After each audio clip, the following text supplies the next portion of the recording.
I'll tell you the story of Salman Razillahu Ta'ala Anhu. The story of Salman Al Farisi Razillahu Ta'ala Anhu. Salman Al Farisi Razillahu Ta'ala Anhu was one of the companions of Prophet Muhammad Sallallahu Alaihi Wasallam. He was the first Persian who got converted to Islam. He was so close to the Prophet Muhammad Sallallahu Alaihi Wasallam that he considered him as his house member. Salman Razillahu Ta'ala Anhu was born in Persia in a very rich family. His ancestors were very wealthy as well. From childhood, he was always in search of the truth. He ignored the God that his family worshipped, and his family didn't like this behavior. One day, he heard about Prophet Muhammad Sallallahu Alaihi Wasallam while he was staying in Syria. When he heard about the Prophet Muhammad Sallallahu Alaihi Wasallam and his message, he realized that this was the truth he was searching for. He then decided to travel to Makkah to meet the Prophet. But things didn't go well for him. On his way to Arabia, someone cheated him, and he lost all his money. He was then sold as a slave to a rich man in Medina. Salman Raziyallahu Ta'ala Anhu, who had lived his whole life as a rich man, now worked as a servant for the wealthy merchant. As a slave? That is so cruel. Yes, Abu. Slavery was quite common in those times. One day, Salman Raziyallahu Ta'ala Anhu, as usual, was working in fields of his master. He had climbed a palm tree and he did his chores sitting on top of it. His master was sitting right under the same palm tree. It was then that the master's nephew came running to him. He stood under the palm tree and told the master that Prophet Muhammad Sallallahu Alaihi Wasallam was staying in a nearby place. On hearing that the Prophet was close by, Salman Raziyallahu Ta'ala Anhu started shivering in excitement. He was so excited that he feared he might fall from the tree and fall onto his master's head. That's quite interesting. He quickly climbed down the tree and asked the nephew about whereabouts of the Prophet. When the master saw his slave talking to his nephew, he was angry. He slapped him and shouted at him, "How does this matter to you? You get back to your work." That evening, Salman Al Farisi Raziyallahu Ta'ala Anhu gathered some ripe dates and packed it in a box. He silently left his master's house and went to the place where the Prophet was staying. He reached the place and went to meet Prophet. There he met Prophet Muhammad Sallallahu Alaihi Wasallam. He looked at Prophet's face and was mesmerized by his divine charm. He told Prophet, "I have heard that you are a great Prophet. I always wanted to meet you, and I always wanted to be your companion."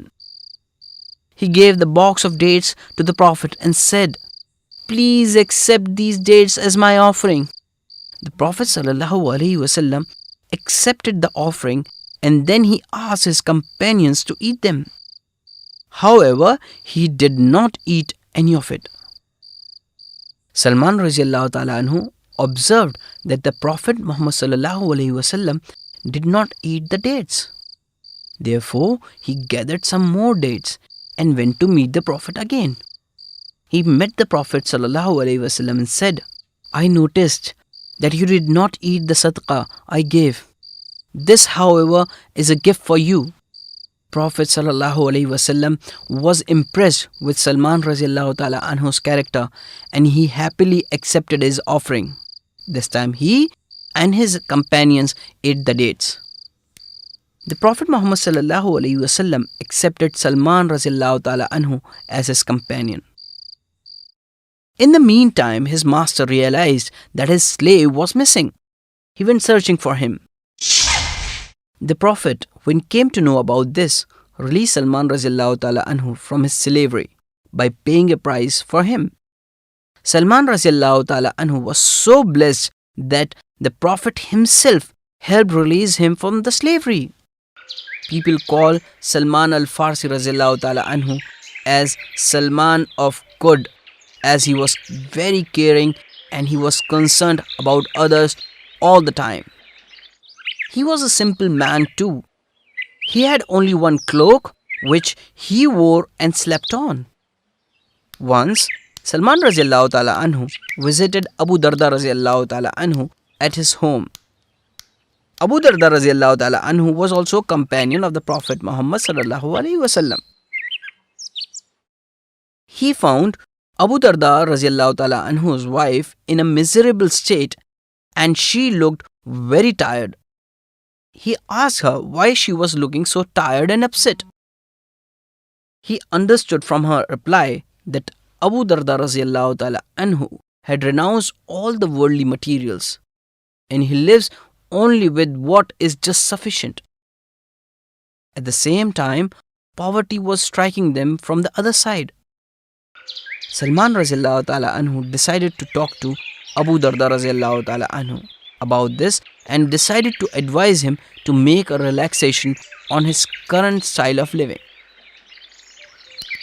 When Abu Darda radiallahu ta'ala anhu came back home, he immediately invited Salman radiallahu ta'ala anhu to have the meal. However, Abu Darda radiallahu ta'ala anhu didn't eat any and said that he was fasting. Salman radiallahu ta'ala anhu said firmly, "I swear to you that I shall not eat until you too eat along with me." Salman radiallahu ta'ala anhu spent that night at their home. During the night, Abu Darda radiallahu ta'ala anhu got up to pray, but Salman radiallahu ta'ala anhu got hold of him and said, "O Abu Darda radiallahu ta'ala anhu, Allah has a right over you, your family has a right over you, and your body has a right over you. It is your duty to provide everything your family and your body needs." In the morning, they both prayed together. After the prayers, he left his home and went to meet the Prophet Muhammad sallallahu alaihi wasallam.